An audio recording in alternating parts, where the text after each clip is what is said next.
tunazishukuru jumuiya zote zilizoleta waangalizi wa uchaguzi.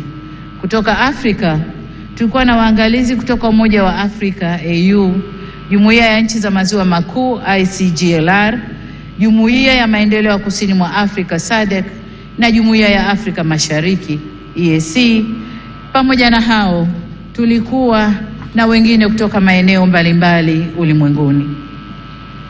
Makundi yote ya waangalizi yameshatoa taarifa za awali na tunawashukuru kwa kuwa nasi, na kwa heshima kubwa tumepokea maoni yao.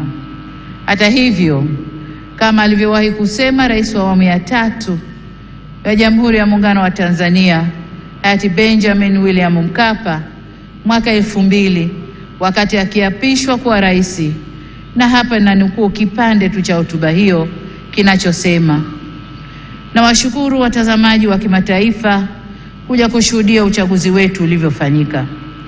Walipotusifu tumepokea sifa hizo kwa unyenyekevu mkubwa.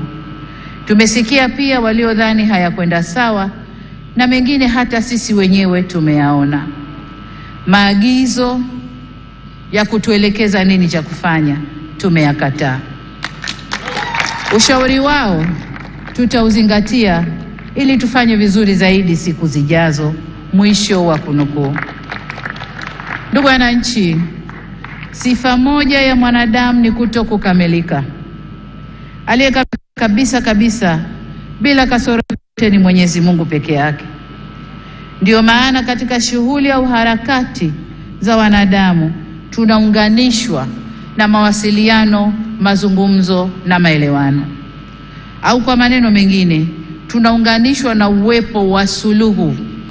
Suluhu yenyewe sio suluhu mimi, lakini hata suluhu mimi nitafanya kazi yangu ya kuunganisha taifa. Kwa hiyo tunaunganishwa na uwepo wa suluhu ya mambo katika jamii zetu. Kama mnavyofahamu, katika kuliunganisha taifa, serikali ya awamu ya 6 tulianza na falsafa ya R4 na usimamia misingi ya kuzungumza na kuelewana, kuvumiliana, kubadilishana au kubadilisha mwelekeo baada ya maelewano na kuendelea kujenga taifa letu. Tunapoendelea mbele, hatutachoka wala kurudi nyuma kwenye kusimamia yote yanayohusu kujenga umoja na mshikamano wa taifa letu.